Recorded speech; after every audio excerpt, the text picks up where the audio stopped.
Quando eu era criança, eu tinha um desses aviões da Air Hogs que era movido por um pequeno motor de plástico. Esse motor usava ar comprimido como combustível. E lembro-me de bombeá-lo até uma pressão alta com a pequena bomba incluída antes de lançá-lo no céu e nunca mais vê-lo novamente. E desde então, eu quis construir minha própria versão, mas um pouco maior.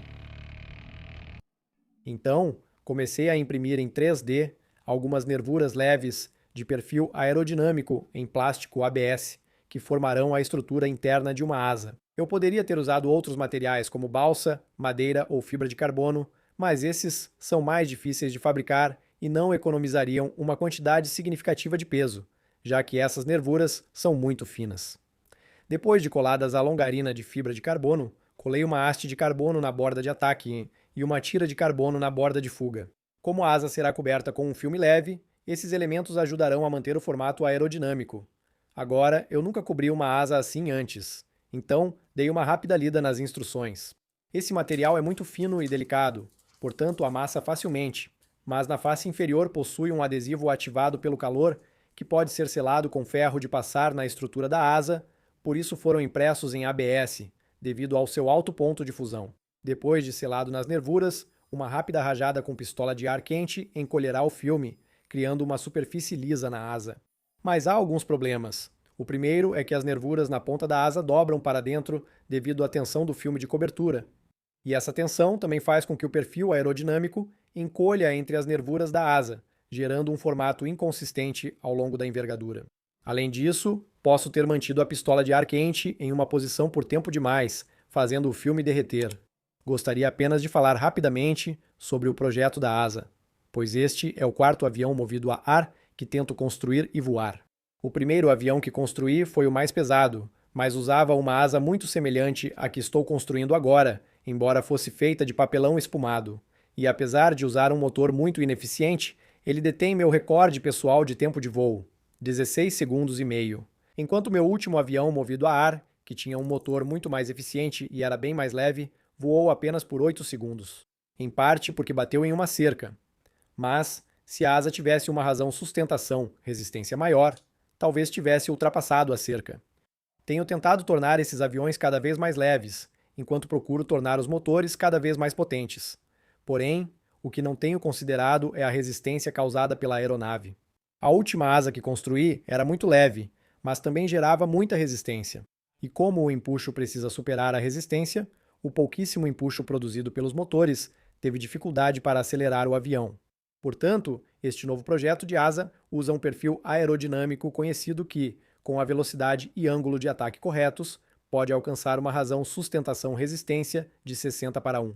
Assim, um pouco de peso extra não será grande problema. Essas nervuras têm a mesma cor da minha camiseta. Para resolver os problemas causados pelo filme de cobertura, decidi usar uma fina lâmina de madeira de balsa para reforçar a borda de ataque. Esse material dobra com muita facilidade, e se você o levar para fora sob o clima britânico, dobra ainda mais facilmente.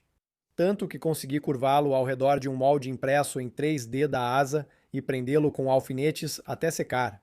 Uma vez seco, ele mantém a curvatura da borda de ataque e posso imprimir novas nervuras com um pequeno degrau, onde a madeira de reforço será fixada. Depois, apliquei algumas camadas de tinta laranja brilhante na madeira para deixá-la com boa aparência, o que me deu um tempo extra para construir uma nova estrutura de asa. Essa nova asa é semelhante à anterior, mas tem nervuras bem mais finas, pois espero que a madeira de reforço acrescente alguma rigidez, além de hastes finas de carbono, para evitar que as pontas da asa dobrem para dentro. Quando a tinta secou, colei a madeira de reforço na estrutura da asa com cola CA, fina, e a asa ficou realmente bonita com a borda de ataque laranja e as nervuras cinza. Então, o filme de cobertura pode ser aplicado para verificar como fica o perfil aerodinâmico, que parece muito melhor. Além disso, com as nervuras impressas em 3D mais finas, esta asa é na verdade mais leve que a primeira, e com duas dessas asas formando uma envergadura de 2 metros, ela é mais de 3 vezes e meia maior que o avião da Air Hogs. Portanto, precisamos de um motor potente para voar com ela. Felizmente, venho desenvolvendo motores a ar impressos em 3D há algum tempo, e já testei muitos projetos diferentes, como válvulas de admissão operadas por mola, válvulas com comando e balancim, pistões acionados por diafragma e o projeto mais recente, que usa uma vedação de pistão moldada sob medida que se expande sob pressão para tornar o pistão hermético, algo muito semelhante ao motor da Air Hogs. E esse motor representou um grande salto de desempenho em comparação com meus projetos anteriores. Produz 350 gramas de empuxo com um motor que pesa apenas 40 gramas. O motor é muito simples, com poucas peças móveis. O ar de alta pressão entra pelo topo do motor e é vedado por este rolamento esférico. Então, à medida que o motor gira, um pequeno pino no topo do pistão levanta a esfera, abrindo a válvula e permitindo que o ar de alta pressão encha o cilindro. Mas essa vedação no topo do pistão é um componente vital para a eficiência do motor, pois se expande devido à pressão e veda contra as paredes do cilindro. Isso faz com que a pressão empurre o pistão para baixo, fechando a válvula esférica e girando o virabrequim. Então, quando o pistão atinge a parte inferior, o ar sai pelas portas de escape e a vedação contrai-se, eliminando qualquer compressão enquanto o pistão retorna para cima. Agora, a versão aeronavegável desse motor é ligeiramente diferente, mas funciona exatamente da mesma forma. Só que tem esta rosca impressa em 3D para se fixar a uma garrafa plástica de bebida, e o ar flui por este tubo fino até a cabeça do cilindro. Decidi também comprar uma hélice de alta qualidade na esperança de maximizar o empuxo, e certamente o fato de essa hélice vir com suas próprias meias deve significar que é boa. Sei que muitos de vocês estão pensando, por que não usar cartuchos de dióxido de carbono em vez de garrafas plásticas, já que eles armazenam muito mais pressão? Bem, este cartucho de dióxido de carbono está pressurizado a cerca de 800 psi, ou aproximadamente 54 vezes a pressão atmosférica, o que é muito, mas seu volume é muito pequeno, apenas 21 mililitros. Portanto, se liberarmos o gás do cartucho até igualar com a pressão de uma atmosfera, teremos pouco mais de 1 litro de gás. Mas se pressurizarmos uma garrafa de 2 litros a 120 psi, ou cerca de 8 vezes a pressão atmosférica, podemos armazenar 16 litros de ar. Isso significa que precisaríamos de 14 cartuchos de dióxido de carbono para igualar a capacidade de armazenamento da garrafa. E considerando que um único cartucho pesa mais que a garrafa, a razão capacidade de armazenamento peso é mais de 14 vezes maior para a garrafa. Portanto, para aumentar o tempo de voo, vou montar 2 garrafas de 2 litros costas, com costas usando um parafuso de nylon. Isso exige furar a parte inferior das garrafas, que é a mais espessa e não deve perder muita resistência, além de escavar o parafuso de nylon. Mas, para unir as garrafas, preciso colocar o parafuso de nylon dentro da garrafa. Para isso, precisei cortar um velho tubo de flecha e fixar nele um encaixe impresso em 3D, que se ajusta perfeitamente ao parafuso e passa justamente pelo gargalo da garrafa. Isso me permite prender uma grande arruela de borracha entre cada garrafa antes de apertar com uma porca de nylon, o que espero crie uma vedação hermética. Mas antes de testá-la quanto a vazamentos, precisamos de um modo de pressurizá-la. O projeto que elaborei é uma tampa de garrafa impressa em 3D, com uma pequena válvula esférica em seu interior. Para encher a garrafa com ar, posso usar esta mangueira com um trinco impresso em 3D acoplado a ela. Essa mangueira encaixa perfeitamente através do anel de vedação da válvula esférica, e o trinco trava nos parafusos com um pequeno giro. Quando o avião atingir a pressão desejada, basta girar o trinco, puxar a mangueira para fora e a esfera deverá vedar o ar no interior. Então enchi as garrafas com água para reduzir a energia potencial caso algo desse errado e as pressurizei a 120 psi. Tanto o parafuso de nylon quanto a tampa de enchimento impressa em 3D resistiram sem vazamentos. Está na hora de construir a cauda da aeronave. Para isso, optei por usar lâminas de madeira de balsa. Mas esse material de 4 mm é um pouco grosso, então pedi algumas folhas de 3 mm que, acredite ou não, vieram embrulhadas em um saco de papel. Vamos então reduzir o peso das folhas mais grossas, perfurando alguns furos. Primeiro com uma broca pequena, depois com uma fresa de escariar grande para reduzir o esfarelamento e, por fim, com uma broca impressa em 3D, envolta em lixa, para deixar os furos bem lisos. Isso reduziu o peso em cerca de 20% e, após algumas camadas de tinta, pode ser laminado com o filme de cobertura para impedir que o ar passe pelos furos. Porque deixar um monte de furos grandes, perfurados na cauda de uma aeronave, seria uma má ideia.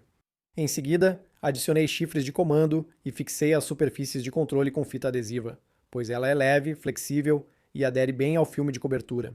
Agora, quero que essa cauda seja controlada por cabos para manter o peso afastado da parte traseira do avião. Por isso, uso um arame de aço temperado como mola de torção dentro da superfície de controle. Isso faz com que a superfície fique tensionada em uma direção, o que deve manter os cabos de comando sempre esticados. Você pode notar que há apenas duas aletas na cauda, em vez de um profundor e um leme separados, isso porque optei por um projeto de cauda em V. Depois, imprimi esta peça de aparência estranha, na qual o tubo da cauda será fixado, e posso instalar servos aqui para controlar a cauda, o que funciona muito bem assim que os cabos são conectados. Esse cubo central também se fixa às garrafas por meio de um anel flexível, impresso em 3D, e de uma pequena braçadeira no tubo da cauda, completando a fuselagem do avião. Agora, só falta prender as asas nesses pontos e teremos um avião concluído. Vamos levá-lo para um voo de teste. Certo, 60 psi. Mas consigo ouvir um vazamento na tampa da garrafa traseira. Não é um bom sinal, pois já testei essa vedação sob pressão. Certo, solte rapidamente isso. Lá vai nada, incline os controles. E ligue ao motor.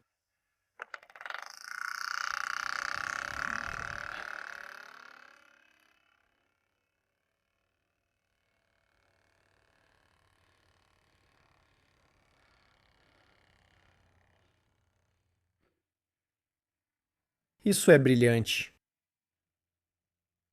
E eu consigo pousá-lo? Consigo pousá-lo? Funcionou? Funcionou? Parece que a hélice se soltou, porém. Vamos inspecionar, certo? O virabrequim quebrou. Mas esse foi, definitivamente, o voo mais longo que já realizei com um avião movido a ar. Assim, o novo recorde de tempo de voo para um avião movido a ar e impresso em 3D subiu para 31 segundos. Postei no Instagram perguntando quanto tempo vocês achavam que ele voaria. E a maioria de vocês escolheu mais de 1 minuto, então não posso desistir ainda.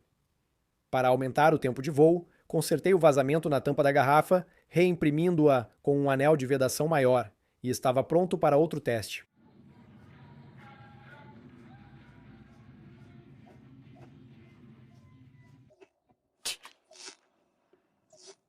E tchem.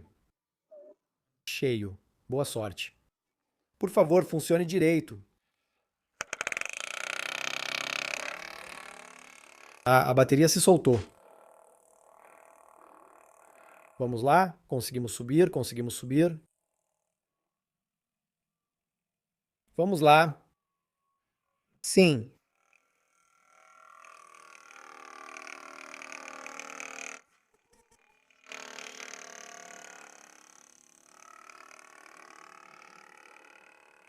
Ah, isso foi muito melhor.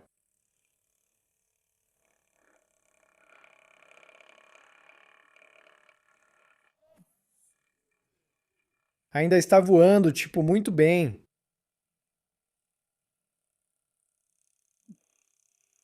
Meu Deus, está funcionando. Cara, ainda está indo bem. Ainda está no ar. Sei o que você quer dizer com seu rolo. Pois é. Cara, ainda está perto. Espera, o vento está vindo da nossa direita, não é? Então, Está vindo das minhas costas. certo, estou tentando virar. Está vindo, está descendo. A bateria caiu. Consegue ver pendurada na lateral? E eu perdi sustentação. Ah não, perdi sustentação. Ah, temos que fazer outro voo. Ah, sim. Para o próximo voo, decidi acrescentar uma pequena câmera a bordo, mas por causa da minha empolgação com o voo anterior, enquanto apertava um parafuso, acidentalmente perfurei um furo na garrafa. Viu isso? Está assobiando, só assobiando por aquele furo. Felizmente, tinha algumas garrafas sobressalentes, então foi um conserto fácil. Contudo, durante esse período de instalação da câmera e substituição da garrafa, esqueci de fazer uma última verificação essencial. se eu havia encaixado corretamente o tubo da cauda em seu suporte. Porque isso significa que os cabos de controle estão curtos demais, causando muita compensação para cima no profundor. 3, 2, 1... Ah, não.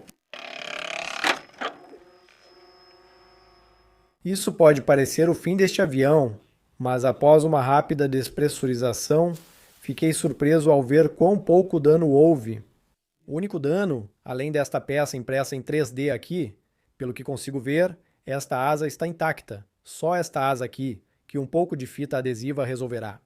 Então consertei a asa com um pequeno pedaço de fita e reimprimi um novo cubo central, que honestamente acho, salvou o avião quando quebrou, e no dia seguinte ele já estava de volta aos voos.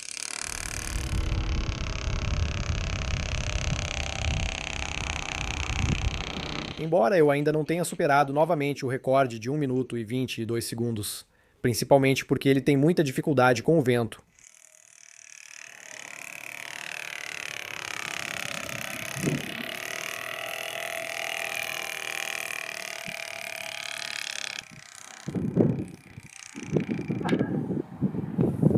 Está ventando demais. Já tive alguns voos com mais de 1 minuto, mas acho que preciso reduzir um pouco o peso antes de chegar perto da marca de 2 minutos.